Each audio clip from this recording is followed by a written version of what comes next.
Hello, everybody. Welcome to another episode of Just Two Dads with my co-host and my partner, Mr. Shawn Francis. I am Brian Altunian. You get just us today, episode number 136, over 2.5 years that we've been in this ride. We've got a lot of stuff to talk about. We're covering a lot of deep personal topics. So stay tuned for a great episode of Just Two Dads.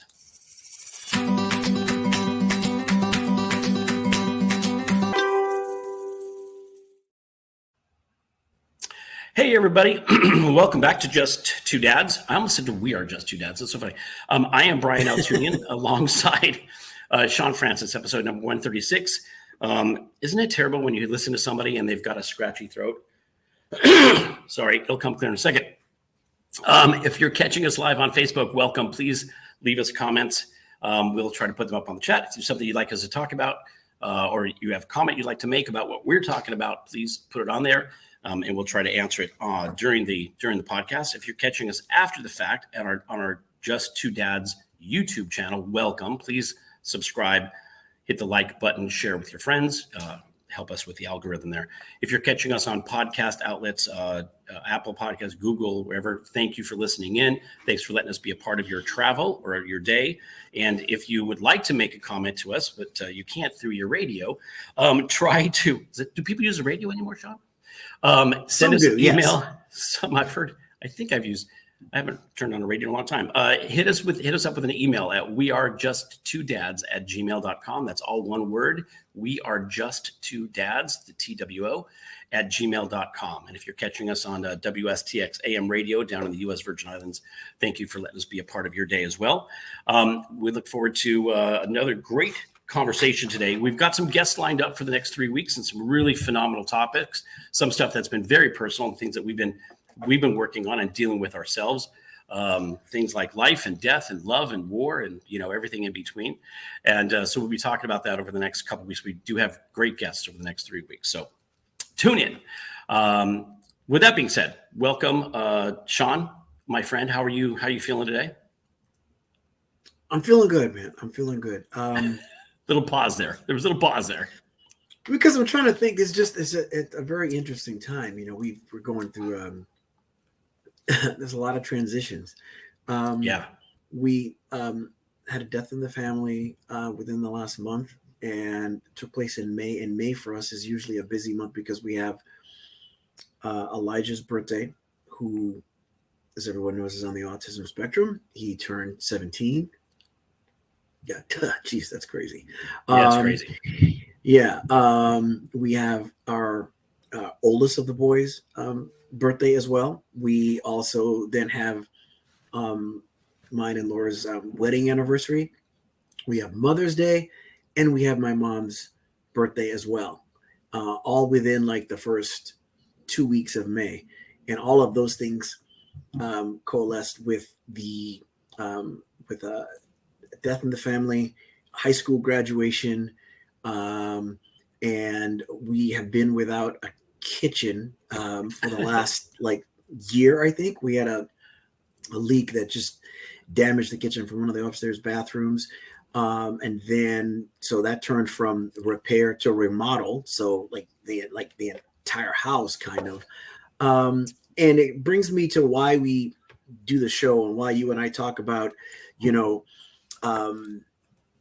financial literacy for special needs families that have members with special needs, because the truth of the matter is any and everything that affects anyone affects those of us who are members of the special needs community tenfold. It does seem that way. It's like exacerbated.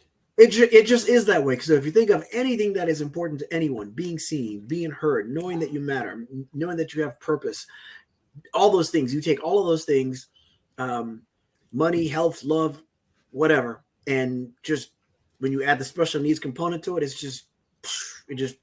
the importance is twice as high. So I'm just thinking of all those things and the gifts as well as the challenges that come with all of that. And so with that, today we're going to talk about, several things. Some I can relate to more than others. But again, we like to put ourselves in other people's shoes and get curious. We say that questions are more powerful than answers. We should be more childlike and less childish. So the things that I'm not as familiar with, I always try and keep my consciousness raised and, get as curious about those things.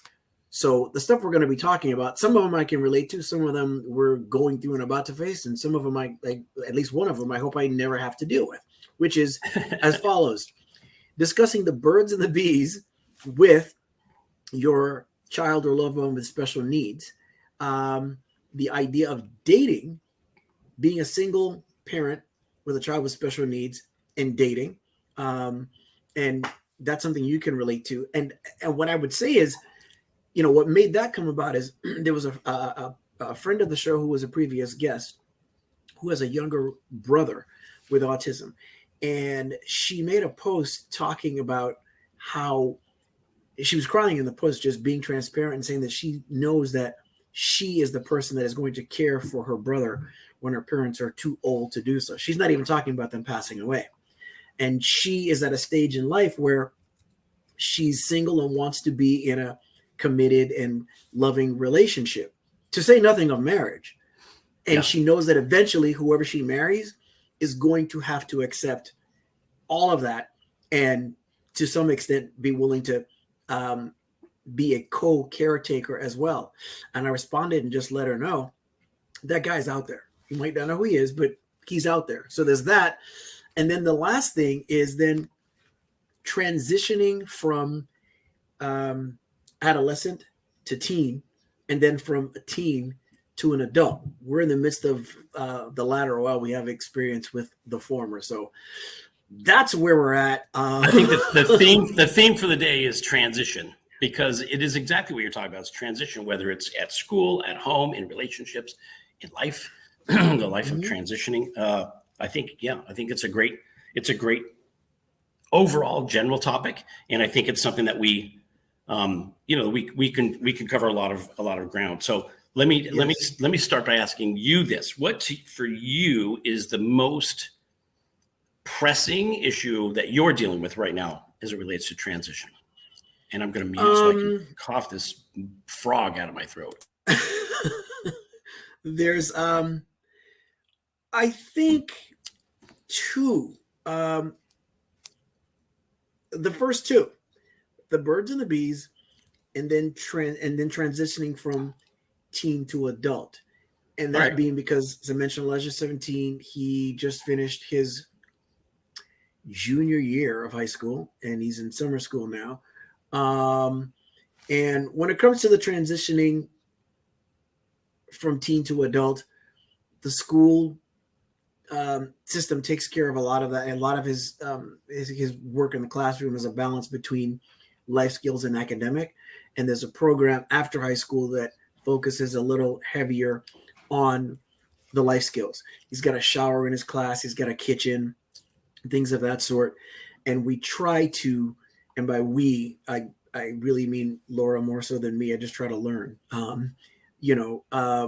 try to take his challenges and turn them into a superpower. He walks into a room. Unfortunately, he likes to mess with people's stuff. Like, we go to a store and like the counter doesn't look right. He's straightening stuff up, and he'll like move your stuff and straight because it doesn't look right. This doesn't go here. That doesn't go there.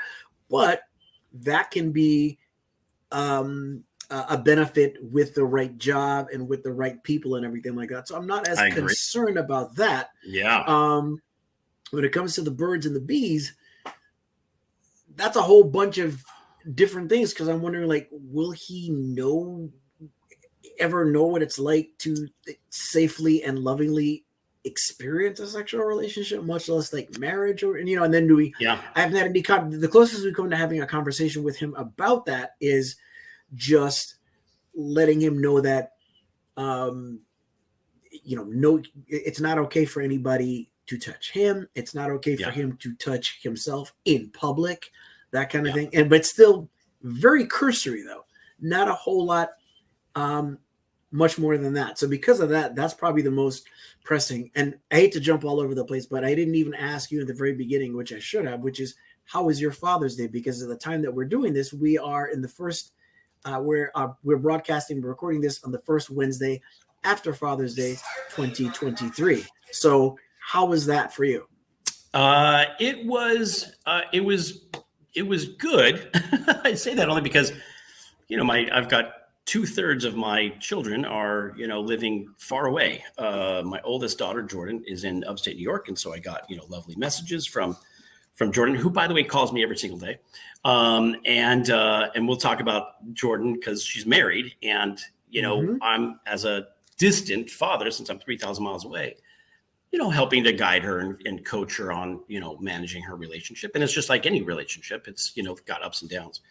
And then my middle daughter, Gabby, is in Israel, lives in Tel Aviv now. And so got a chance to, to speak with her. And she always sends me hilarious things. The thing I love about Gabby is when she graduated from University of Vermont, she had roommates, and there were about 12 girls that had been stuck together from the very beginning, like the pre-freshman orientation all the way through graduation. These girls stay together, which doesn't happen very much in this sort of Zoom. They all went through the pandemic. And so It was fascinating as a parent to watch during graduation how they all stay together. And one of my favorite things is that the girls were going to memorialize their relationship. They were going to create T-shirts for themselves with each of their sayings, like the one thing that they said over and over and over again, that how the girls all remember one another. And Gabby's was, I think I'm going to cry. I need to call my dad. And that's the most common refrain that she used on a regular basis. That's how they remember her. So I love that. We tease each other about that all the time because she does reach out to me, in those moments of complete panic and stress. And then we are laughing at the end. And then I got to spend the rest of the evening on that day with my son. And that was it's always good to spend time. We talk about, baseball and baseball tournaments and whatnot. So it was a good Father's Day. Thank you for asking. And by the way, that's just my 3. You've got like 80 children. So that was your Father's Day. With everything that we have going on that I mentioned at the top of the show, it was very, very quiet. We didn't do anything. Ordinarily, we would have some kind of, meal prepared here or something like that, or maybe even go out to eat. We just so much going on and so much of a big adjustment. And we're going to be discussing, how one deals with loss, death, and grief in a future episode as well next week. And so we're dealing with that with, Elijah as well, when it comes to the passing of his aunt. And so with all that stuff that's going on, I sat up on the couch. I got a card. My card meant a lot to me, but every Father's Day, maybe even more so than birthdays, I find myself going, how am I as a father? What's my output? What's the effect? What's the value that I'm adding? And the card that I got let me know that I'm doing better than I thought, but I got like work to do. And the reason I think of it, because you mentioned like I have 80, and most people, I think most people know, but if you're listening for the first time, we are a family of 9. We have 7 children, 4 of which are my sister-in-law's children, who we adopted and have been with us for more than a decade at this point. And so the other thing, which I can go off on a whole tangent about that, is I thought of people who were experiencing a first Father's Day without a father. I had 2 friends that lost, and a client that lost their father the week before Father's Day. And so I was thinking of someone who, because my dad is partially responsible for me trying to make the most out of my life and acknowledging that, that time is not forever. But the truth of the matter is, my adjustment on that belief is that time isn't running out. It isn't. Time is infinite. Time isn't running out. We are. For sure. That's the real truth of it. And so, with that said, I thought about that. What I had not thought of is I had a classmate and an old friend who made a post on social media about her dad, who is gone by choice. He's not involved in the life of her or her children. And so you think of somebody in that situation as well. So I was thinking about just what father means, what it means to, be a stepdad, what it means to be a foster dad, what it means to be an adoptive dad, just all those things. Yeah.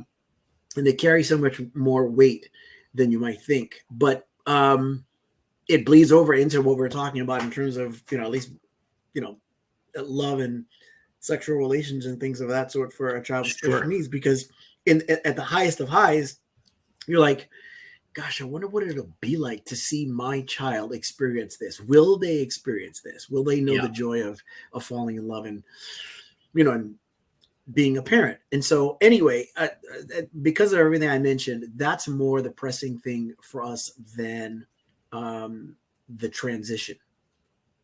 Interesting. Well, I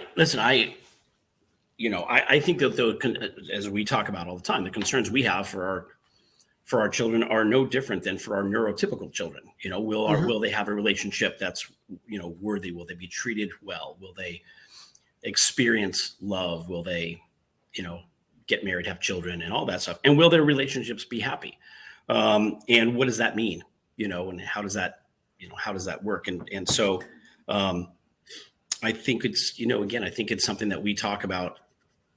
This focus of our podcast is around special needs families. So there's extra concerns, but like anything, I think our children who have special needs issues process the world differently. So our picture of what a good relationship or a safe, loving relationship is exactly that. It's our perspective of it. It's our version of it. When our children process the world differently, they process happiness differently. They process emotions differently. That's not wrong. It's not, there's nothing wrong with it. It just, if it doesn't fit our picture, but it fits theirs, then I think that we have to swell our expectations to incorporate that, as opposed to trying to force them into our view of a loving relationship. That is one of the most valuable things that has ever been said on the show. No, I'm serious, and I'm gonna tell you why. There's several. I don't know why it just sounded like Curly from the Three Stooges, which I'm gonna. But here's the reason why. Because there's several things. As I like to, I break things down almost to the point of like getting to get too granular. But here's the value there. First of all, I hope that people that are listening will realize. Because part of the reason Brian is laughing is because you appreciate what I'm saying, but you also weren't aware. So while you weren't in the process of selling yourself short, you're not even aware of how much value you're adding just by stating a thought. So anyone that's listening, don't undersell yourself, but know that there's value in what you have to say. The second thing is the obvious, which is that we wish for our kids to be happy and we wish for our children to be healthy. But if there's a diagnosis, what is happy for them? And I have caught myself lately. It's interesting. There's times where Elijah is like really stimming, and what it will be is it won't consist of any words. And it'll be like, literally, like, and sometimes it can be loud. And it usually is at home in his room and, not out in public or anything. And sometimes there's sounds that he's making and it's loud. And there's times where I will tell him if he's making a lot of sounds and not words, and they consist of like vowels and things like that, I'll say words, but words, or I'll say inside voice. And Laura would tell me, she's like, well, but he's happy. And she wouldn't say like, stop. She would say, but he's happy. And I would just kind of, I guess he's happy. And I go about my business. And what I stop and think now is like, am I trying to make him happy for me, or like, and if he's happy in a moment that seems like he's happy about nothing that's obvious to me, do I need to know exactly what it is that's making him happy at that moment? And does his unconventional version, because this is the last thing anybody that would think of me, that knows me, that my child needs to be happy as I see fit. Right. But the truth of the matter is that's there. That's actually, if you're not fighting that, consider yourself actually blessed and evolved, because I'm catching myself realizing that I need for him to be happy in a way that make sense to me. And right, that's what you've been doing. And nothing could be further from the truth. Well, why does it? And some things do need to make sense to me. Yes, some things do need to be, about words and communicating with people. But if it's about his world, and we like to say that we're trying to get into that world, how dare I say, no, like, here's what you need to do to be happy. Here's what happy looks like. That's insane, because you wouldn't say that consciously when it comes to other things, right? We always rail against anyone that makes a child take a certain career, limits who they might fall in love or get married to or whatever have you. But yet I've been doing the same exact thing. I think, listen, at the end of the day, if you have more than one child, as a parent, I think you are often surprised that the 2 or 3 or 4 children that you have brought into the world could not be more different than one another. Like, we don't create clones, right? We create individuals who all process the world differently. It processes the world from where they rank in order of birth, from where they rank in other areas, right? Our children process the world differently, whether they're neurotypical or they've got some special needs issues. So the reality is, what makes one happy may not make the other happy. If you've ever taken your children out and asked them, what do we want for dinner? If you've got 3 kids, you've got 3 different choices for dinner. And if you choose one, the other 2 are going to be unhappy for one reason or another, right? So rarely can you agree. Heck, I just heard of a group of, adult women who went out on a celebratory weekend, 10 of them.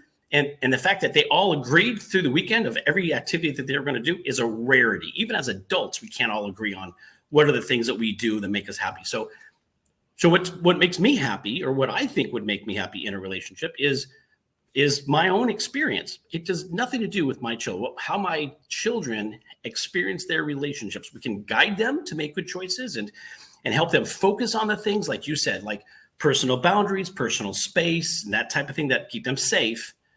But other than that, what makes them happy? Like we know that, people who have different choices for who they love, that whatever makes you happy. So we have to focus on remembering our children are going to experience those relationships and those emotions differently. And I don't know if you've experienced this with Elijah, but there are certain stimulus, whether it's touch or the feel of fabric or something, textures that they love and that they hate. And so if they hated a texture that you loved, you would not force them to like that texture. Right. You would go, okay, let's get you a texture that has you feel comforted. Same thing with relationships. All stimulus is how we experience the world. It theoretically should be, I hate to use the word should, but should be that same thing. If we can guide our children to identify those things that make them happy, why it makes them happy, what about it that makes them happy, and have them seek that out, that's what we were trying to get to. Because you said you walk into a store and Elijah's like sorting the table. First of all, I can think of a million different careers that could be, maybe not a million, but a bunch of careers that could actually be valuable. Right? By the way, I know people who come in and don't even see clutter on a desk or a desktop or anything like that. It's not even in their world. Right. Relationships and expression of emotions and feelings are the same. We have to encourage them to seek out those things that make them happy. And we cannot impose textures on them that they're not going to like. And here, I just realized something too. You've seen my library here in my studio / office. It's full of books, and the desk is just, I have an orderly mess, but it is only orderly through my eyes. Right. Right. And the definition of orderly means that I know where things are. Nobody else does. It's messy. Right. He never messes with my desk. And I've never realized that until now. And I don't know if that's him. Like, the closest he comes to messing with my desk is just things that I might leave upstairs. Whatever books I'm reading, I take them from the bedroom down here with me because I travel with them throughout the house. And he'll bring them down there if I leave them upstairs. Other than that, he doesn't mess with anything. So interesting. You don't know. It's very Very interesting. Very interesting. Yeah. So, and just so you know, on this subject, while we're at it, if you don't mind, you know, Jordan just celebrated her 3rd wedding anniversary, I think a day or 2 ago. You know, and for anybody who doesn't know, when Jordan was first diagnosed with, you know, some of her learning issues, we were told she would never, you know, she would always need assisted living. She would never live on her own, never drive a car, all these things that she couldn't do. We talk about that frequently on this show. One of the things was she's probably never going to get married, probably never care for, you know, she's not going to understand that process, which is such a terrible diagnostic comment to make to a parent. She's married 3 years, has a stepson in that relationship. And, you know, and again, you know, some days it's fantastic and great, and some days it's not. And, you know, I try to encourage her and support her. And I know she listens to the podcast, and sometimes she's on live with us, to, you know, continue to seek out the things that make her feel good about herself, whether it's, you know, insisting on some time alone, or opportunity to go see friends, or opportunity to see family, and do things that provide value and support to her. And there's sometimes when her response is, well, sometimes because there's not a lot of our family around her, but there's a lot of her husband's family. And so she says, well, I spent, you know, the day with my sister-in-laws, or my sister-in-law, or my in-laws. And if that brings her that feeling of worthiness and support and love, then that's what I just want her to seek that out, right? Where she feels supported, she feels honored, she feels loved, whatever that source is, right? And in relationships, you know, again, that can be difficult, even for neurotypical adults, to figure out, you know, how do you continue to seek out the things that make you happy? So make you happy, most definitely. And I think there's just something to be said about that, and happiness, period. I'm taking so much away from that. I'm writing that down now. So the next topic, you know, it's and for you, it's not, for everyone, it varies somewhat. So when you and your wife became, you know, divorced, you shared custody. So you weren't a single parent in the sense that their mother is completely absent and you have them the whole time. So that's not your experience per se. So someone that you were going to date didn't have to be a good full-time step parent, or accept them full-time, so to speak, in terms of all the time they spend with you. But it still needed to take place. Anyway, I haven't had that experience, and, you know, hopefully, you know, never will. But tell us about what that's like for you, because you can't speak to what it's like for someone to be doing it all on their own, and then trying to date, you know. But in your case, what was that adjustment like? Well, so, you know, and again, I'll apply this to my, you know, to my situation, but I think it transcends, right? Because anytime that you have children and you are co-parenting, there's another adult in a new relationship. You know, it's not just you and the new person that you're dating. There are 3 people when you're co-parenting. And again, even if you have neurotypical children, but if you have a child that has special needs, you know, there are certain things that you have to be aware of, and you have to be conscious of, and your partner has to be aware of, because, you know, when you've got a child that's got medically complex issues, or, you know, special needs issues, and you're co-parenting, that's their safety, their environment, their, you know, the things that, again, are a little bit heightened for us parents of children with special needs. That takes precedence over a lot. Plans get changed a lot. Flexibility and has to be part of the conversation. If you intend on dating again, it is you know, it should be the second thing you say. The first is, I have children. maybe it's the third. I'm divorced. I have children. And by the way, I have a child that has special needs, and that requires a lot of flexibility. So, you know, if you enter a relationship with that kind of honesty and that kind of clarity, at the very least, the person that you're dating can't say, "Oh, I didn't know that you came with all of this." It is a challenge. I remarried, when my children were young, and we had my, you know, ex-wife in the relationship, and the issues that we were dealing with Jordan were unique issues. Jordan went through 12 different schools in her 12 years of schooling. And so having to figure out what was going to serve her became a part of my new relationship, as well as dealing with, my ex-wife. So it's not, and you're right. I was a single dad half-time at the time. Right. And again, I'll be totally honest with my, the gal that I was dating, who eventually became my second wife. We took a pause, or as Ross would say on Friends, we took a break a few times because it is challenging. So finding a partner that is willing to, be accepting of that is I will agree with you, Shawn. They're out there. They are out there. But they may be a little bit more difficult to find, but they are out there.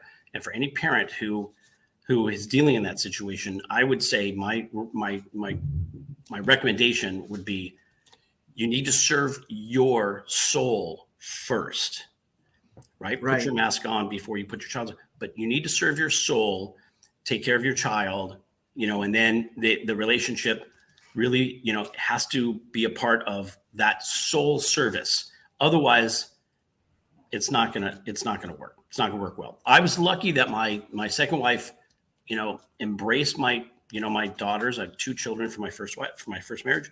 And she was phenomenal. And they talk all the time, my kids and my second wife. And they, she took on that role of being a part-time stepmom and a co-parent in the mix. Because sometimes that was the safe place for my kids to go and have a conversation, somewhat biased and unbiased, if you will, right? Mostly unbiased, right? Somebody who could give them, objective perspective. Yeah. So it is difficult to date. You've got to serve your soul. And if you're dating, you've got to make sure that you're spending time with people who fill your cup, and don't take away. You already have a hole at the bottom of that cup that, takes away your energy. So you need to find someone who can fill that cup for you. Yeah. And, the one thing I would say, even though I don't have the experience, is, just as we talked earlier about certain challenges having benefits or gifts, they say, as Napoleon Hill said, every adversity has a seed of equal or greater value if we look for it. And if you think about it, the one thing you get out of that is, if you become really good in your discernment, and I should say discernment, not judgment, those are 2 different things. But if you become really good in your discernment of who is best for your situation, as a result of being a parent to one with special needs, that's a gift or superpower that anyone, even if they're single and have no children, should hope to have. So for sure. If you're able to fine tune that and get better and sharper at something like that as a result of that situation, that's not necessarily a bad thing, because if you're good at that, you're wasting less time too. I mean, it's a really good point, Shawn, because I think, listen, when we have children with special needs, our focus and attention is different than our children with neurotypical needs, right? Because we seem to be a little bit more focused and making sure that, again, our child has access to all of the things that they need to make them successful and healthy and happy and safe. That additional focus transcends. It's not just the relationship with your child, but it does come into your relationship with somebody you choose to date with. It also heightens, if you focus, it should heighten your awareness again about your own needs and your soul, and making sure that you're focusing on the things that, in other words, you don't suffer fools lightly. You're not going to waste your time with somebody who when we're dating, we know that there are red flags and there are things that come up and you're like, this doesn't feel good. This doesn't feel right. I'm not feeling, this, I'm not feeling that. Don't waste the time. Frankly, you don't have the time. And when you've got a child with special needs, that's where the majority of your time and effort and energy should be focused. And then, again, you only surround yourself with people who can support that overall goal. And it's interesting too, because if anybody is listening and they don't find themselves in that situation, if they're conscious enough to know that they don't make the best choices, because they're, how well a choice you make in a situation like that depends on how you see yourself. There are people that have we all have holes. We're deficient someplace within our soul, right? And for some of us, it might just be a little lack of self-esteem. So we tend to mask and look a little more confident than we are. And then for some of us, it's, really extreme, and it turns to, alcoholism, drug abuse, Sure. whatever have you, and less than healthy relationships. If it falls into the category of the latter, it may be a little more difficult for someone to make those choices. But that's where your words come in, and carry a whole lot of weight, which is, if you're not the person that usually makes those choices that are in the best interest, because maybe you're afraid of being alone, being rejected, whatever the case might be, just know that it's worthwhile to make the choices that first serve you and then allow you to then serve your child, because you can only help a person from, a position of strength. You can't help a drowning person if you can't swim. So that's important. I agree. And listen, I will say this, and I've had mixed results with, step parents, but I think somebody who's willing to take on a relationship where they are, the new person in a relationship where there's a special needs child involved. First of all, I think it takes a special person to be a step parent. In your particular case, there's a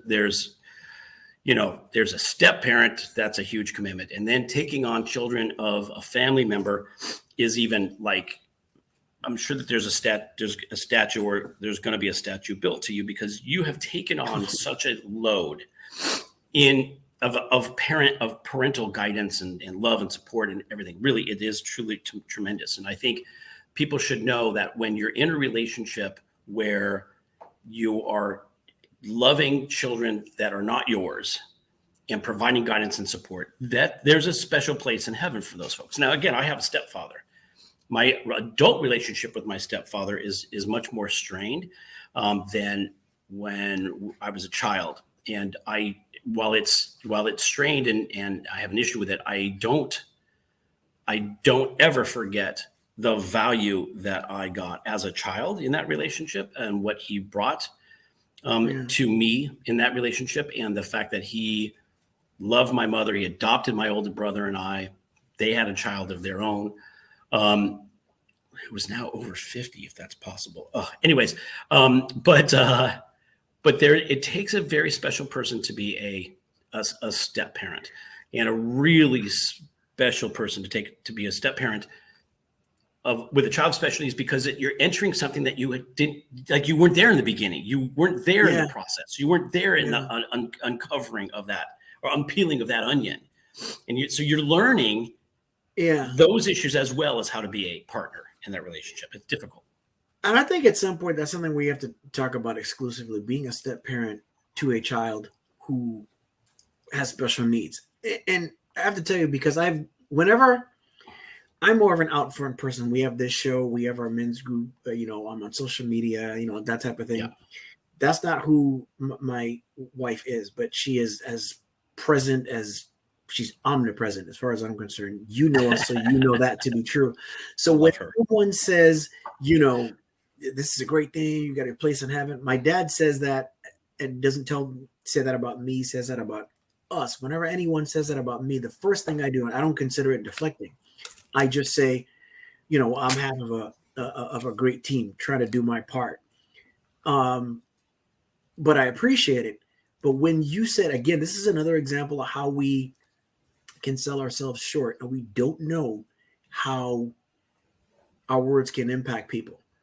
I'm in good control of my emotion and everything like that right now. But when you said that, statue, whatever, I didn't even say thank you. I just said the kind of, okay, so thank you. And that meant something. But it was like someone walked into the room and kicked the door down when you talked about that, which I know is the obvious, but took for granted, which is that you said that from experience, because your stepdad adopted you. Yeah. Yeah. That's not the same. That's not just being said. Not that it was ever thought to be less than sincere, but the value that comes with it based on your experience is, oh, wait a minute. And you know what? Don't know if he listens or he'll ever find out. Should find the snippet, but you know what? It should be sent. Maybe it should be sent to him. And if he never listens to it, so be it, because he probably hasn't thought about the value that he's added to you, because he's focused on what he knows of is the riff. So he knows about what is not the same or what isn't working or whatever the case might be, as opposed to that appreciation. So there's so many layers to never underestimating the manner in which we can affect other people just by doing what we think is as mindless as taking a breath, which is an act in and of itself that gets taken for granted. Well, for sure. 100%. I will listen. He married my mom, adopted kids.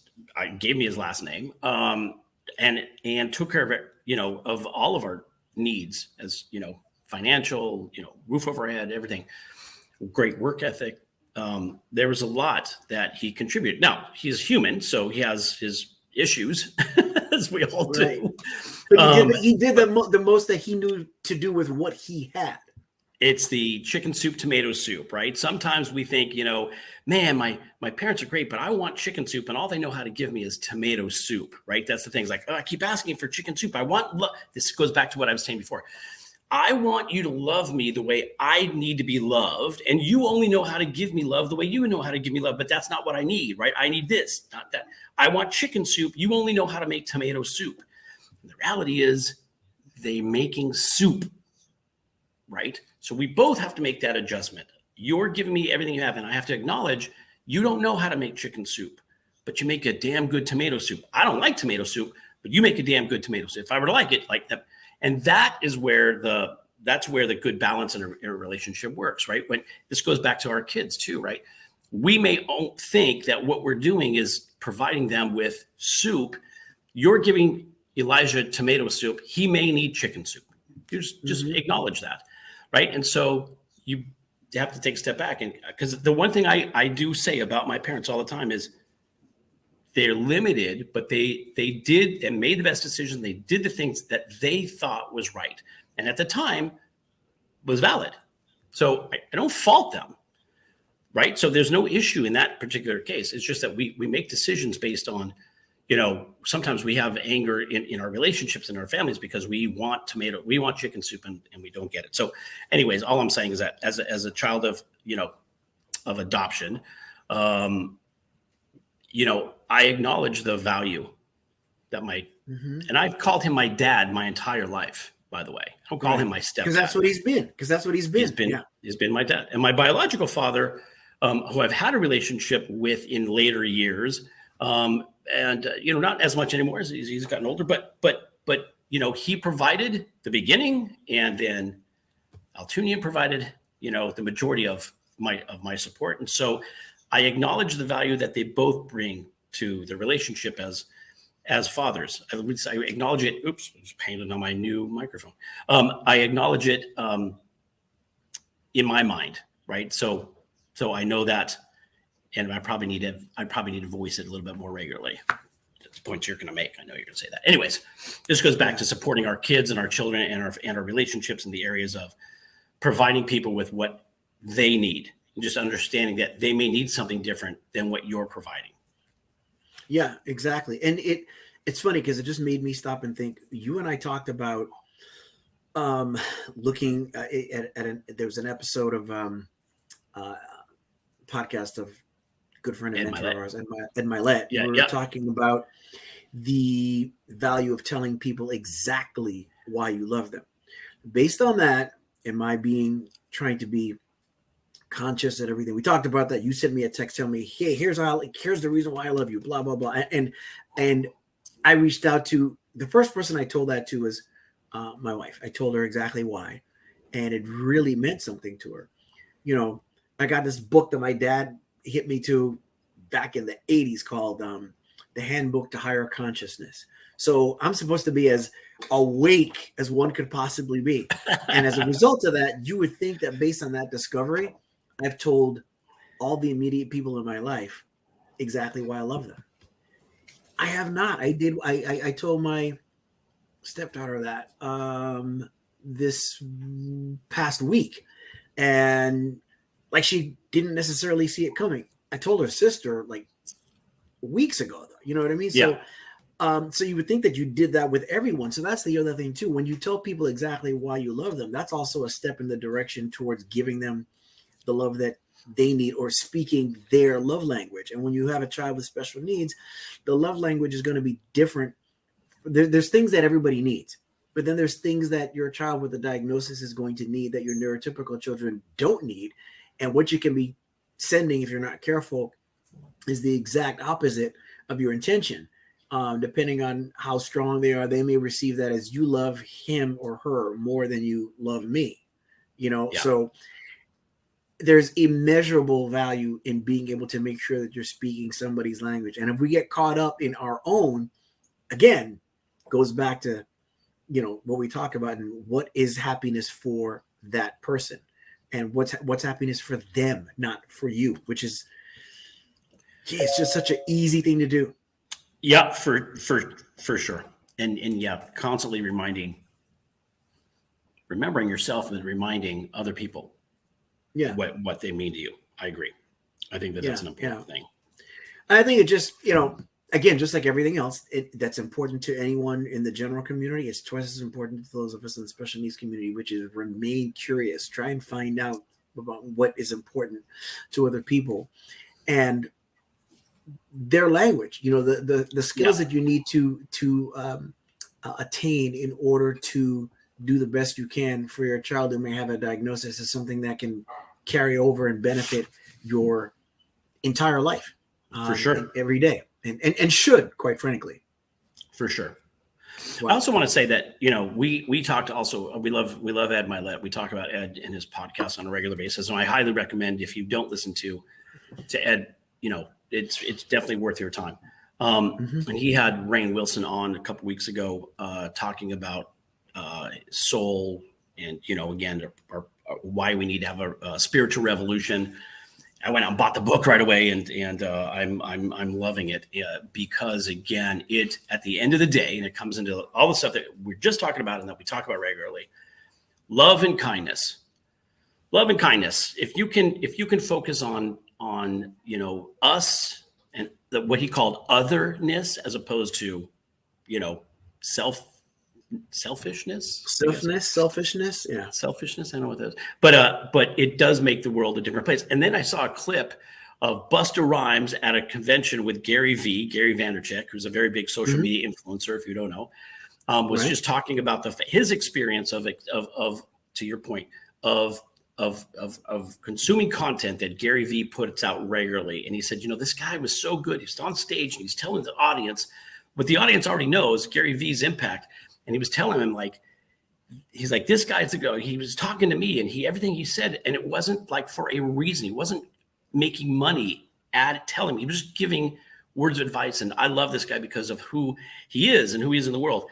And Gary V's response was, it all comes down to one word, man. It's all love. Love. It's everything. It is everything. Everything. It is. That's why, everything. It dawned on me one day. I said, the way that we see the world is but a thing. The way that we see other people is another thing. But the way that we see ourselves, that is everything. 100%. I love that. That's beautiful. And that's beautiful. And I don't know. I don't know where I got that from. I should say it found me, because I just thought of, it's such a what is the word I'm looking for? It's similar to sinister, just really sneaky. Because what's obvious is how you see yourself is, affects the way you act with other people. And you think that if you see yourself in a less than maximized light, that you have your head down and you're kind of like Schlep Rock from the old Flintstones and Pebbles and Bam Bam were teenagers, and Schlep Rock walked around and he spoke like this and sounded kind of like right, the dog Droopy, and he had a cloud over his head. everywhere he went. Yeah. Yeah. Right. Yeah. And that's what you think of as low self-esteem. But the way that insidious, that's the word I was thinking of. It's so insidious that, low self-esteem can also present as, the highest form of confidence, or just, level confidence, where you don't even realize that you don't see yourself in the best light possible. And when you sell yourself short, you will invariably sell other people short. It is impossible for that to not take place. And again, if that is important for someone who is neurotypical, someone who has only neurotypical children, it becomes 10 times more, at least, important for those of us who are members of the special needs community. Whether you're caring for an elderly person, you're talking about a diagnosis, someone that suffered injury, whatever the case may be. The thing to remember is that which is important to the general community is 10 times, if not more, important to those of us who are members of the special needs community. For sure. Yeah. A good conversation. And again, it flies by. To that last point, let me say this. We have a men's group that we do on Zoom every other week on Sundays called The Den. I know Shawn will probably put the link in the show notes here if you want to register to be part of The Den, to have conversations. That's for men who are, in caregiving relationship with their children or a loved one who has special needs issues, a place to come and have safe conversation. I sit on the board, and Shawn and I have had as our guest Jessica Pate from We Are Brave Together. I now sit on the board of We Are Brave Together, supporting moms in having access to retreats and some respite. Moms who are caregivers and special needs folks. We both are involved in a bunch of projects around the special needs community. We have been involved in YIC Unity, which is a transitional program for young adults with special needs issues who want to have transition into careers in the entertainment and music industry. There are a lot of resources that we now have access to that we didn't have before we started this podcast. And so we're grateful to be part of this community, and more importantly, contributions that we can make to folks who listen to us and folks who want to know. We try to shine a spotlight when we have guests. We try to shine a spotlight on those people who are serving the community. And so we're going to continue to do that as long as we possibly can. We don't put our hand out and ask for, financial support. Maybe we should, but we do this because it's our way of contributing to the community of which we are members and of which we love and support and want to make a contribution. So if you're listening to us, thank you for being part of our lives and letting us be a part of your life. And also, oh my gosh, yes, we have two events. We're doing a financial presentation on this Saturday for families with special needs. We can, if you reach out to us at wearejust2dads@gmail.com, we can send you the Zoom link. I don't know, Shawn, if you have that, maybe we can put it in the show notes here, to get some financial support if you're a family with special needs. And then the event that you're going to on the same day, we'll talk about that, is. Yes. There's a series of events that the Special Needs Network has, and we've been honored to work with them. They do some great work for our community, and I will be presenting with that group. That's at 10 a.m. on Saturday, and trying to find the link for that right here. We'll make sure that we include it in the show notes, and then you can reach out to us at wearejust2dads@gmail.com, where you can find that information as well. And hold on a second. Give me just 1 second and see if I can find the link. Yeah. So these are just opportunities for you to again, we give back, and for you to learn more about certain areas of, that of importance to us as family members with special needs loved ones, getting your finances in order, your estate planning in order, making sure that somebody is there to take care of your child or to honor your wishes should something happen to you, and that your special needs loved one is taken care of. That's something that we focus on. So, and not should, but when something happens to you, really. Yeah. Right. Not if. Because it'll happen. Right. Yes. Yeah. There's something that happens. Could be an injury, could be illness, but the departure is imminent. For sure. Yes. Yes. If you're listening to us again, I always end this show with the same thing: empathy and love. More important now than ever, it seems like. If you can just be empathetic about somebody's situation, you don't know what they're dealing with. Have some empathy. Don't be judgmental. And if you look at the world through the lenses of love, it changes everything. So with that, I'm going to throw it over to Shawn to wrap us up. And thank you all for contributing today and making your comments and being a part of what we're doing. We love you all. Shawn, if you want to wrap us up here, but thank you so very much for taking the time to tune in. I'm really just blessed for the time in which we live and in the platform. As I get older, you see people pass on. In some cases, people that are family members, people that are people that you grew up, whose work you admired, whether they're entertainer or whatever the case might be, and you see your children going older. If you're not careful, you can get very lulled into believing that the best of days are behind you. When we talk about the good old days, a lot of people, depending on their age, feel like those are the only days, like the ones that are here now. You're just kind of taking up space. And I'd be lying if I said I don't ever slip down that road just a little. But this show, this platform, this opportunity are things that remind me, that there are worthwhile days here and worthwhile ventures and time spent and everything, because of the way that the world has gone and in the manner in which we've digressed. It can be very easy to just think, what has happened to us? If you listen to one of my favorite speeches of all time from the great dictator with Charlie Chaplin, he talks about, it was made in the 40s, and he's saying, right now my voice is going out to millions of people. We've come so far with all this technology, and that's further behind than we are now. He says, but yet we've forgotten how to love, how to care. And because of the things that divide us right now, it's easy to feel like the best of days are behind us. But what is made of the day is determined by what we make of it and what we make of ourselves and what we make of our effort and our time to and with each other. And with that said, just remember that everybody needs to be seen, needs to be heard, needs to be loved, needs to know that they matter. We mean so much more to each other than we may realize. And so we appreciate and thank you for your support. And as we continue with this venture, and we got some great things that are coming down the pike. We're going to be, we did our first summit, I think that was 2 years ago. Right. It's time for us to do another one of those and revisit. Make sure that we revisit that and add as much value as we possibly can, wherever you are within the sound of my voice, especially everyone back home in the U.S. Virgin Islands. We love you. Thank you so very much. Thank you, everybody. We love you.